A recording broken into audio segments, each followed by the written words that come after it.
Imagine doing everything right, collecting GST, remitting it, filing your return, and then being told your documents are not good enough.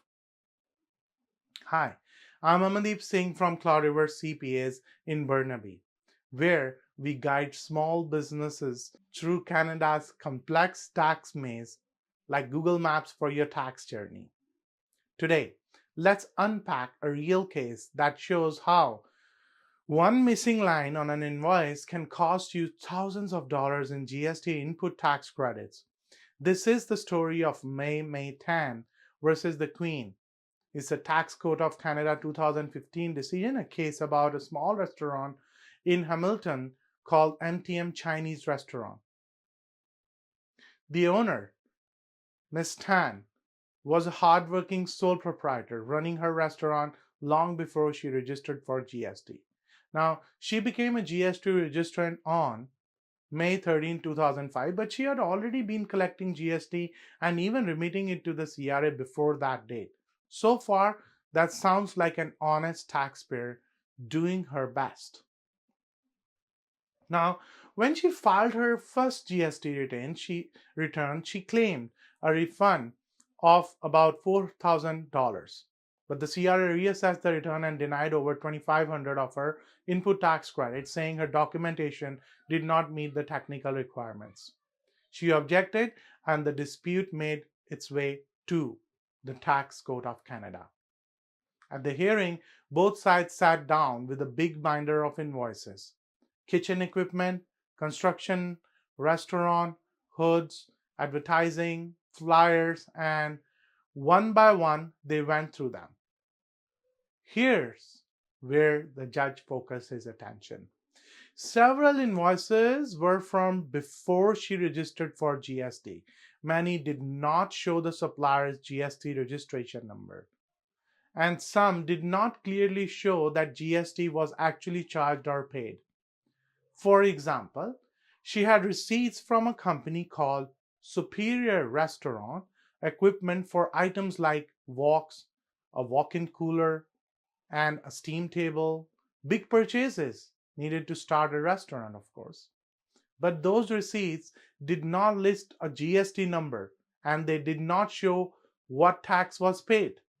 Another big invoice was for installing a range hood and exhaust system, over $19,000 in total. The contract itself said the price included all applicable taxes, but again, the supplier's GST number was missing from the receipts.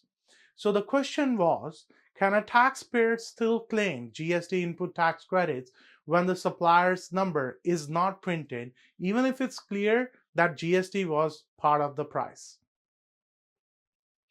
So Mrs. Tan's argument was practical and fair. She said the CRA already knows every supplier's GST number. They're the ones who issue them. Why should I be punished for not having that number printed if the CRA can easily look it up? She also explained that she had tried to contact her suppliers afterward to get the missing details, but could not reach them.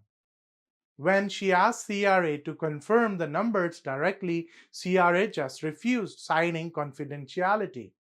From her point of view, she had done everything possible.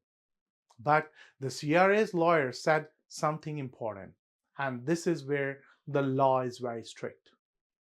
Under subsection 169(4) of the Excise Tax Act and Section 3 of the Input Tax Credit Information Regulations, a business owner must obtain all prescribed information, including the supplier's legal name and GST registration numbers, before claiming the input tax credit.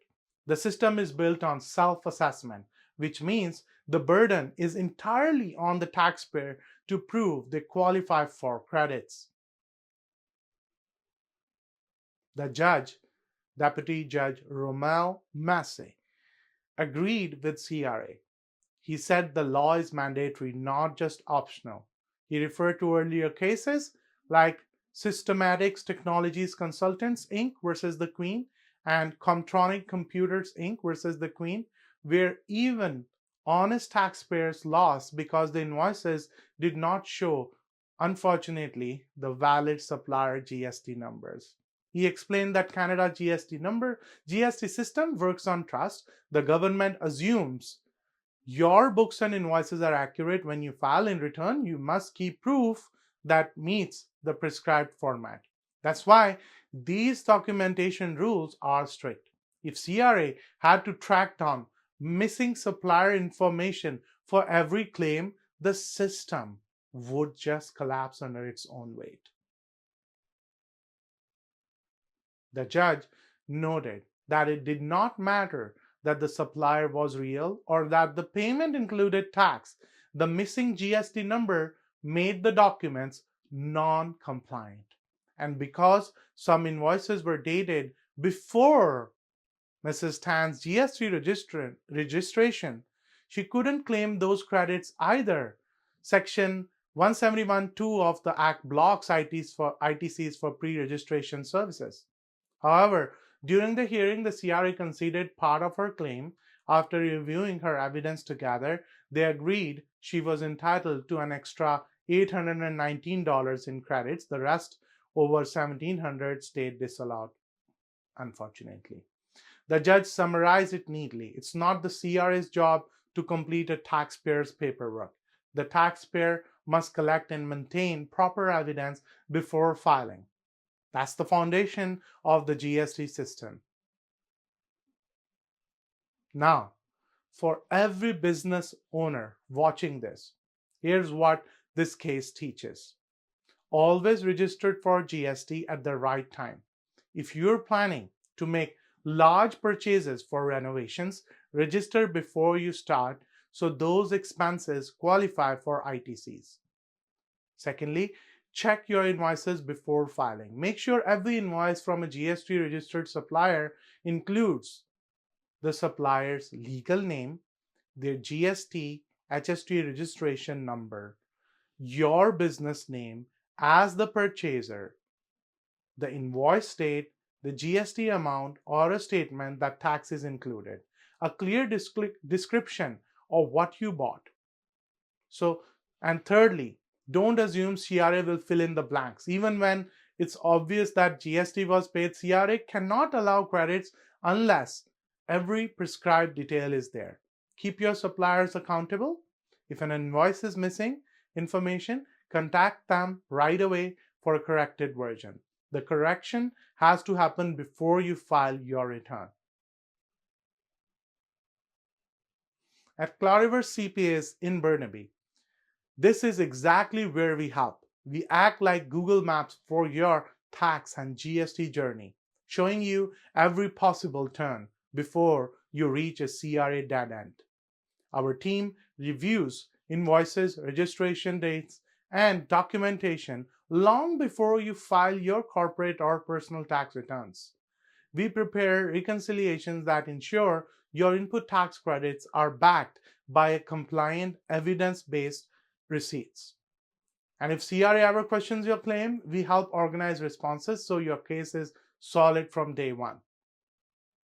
That proactive approach prevents headaches, protects your cash flow, and keeps you audit ready. Thanks for watching this video, and I'll see you in my next video. Until then, bye.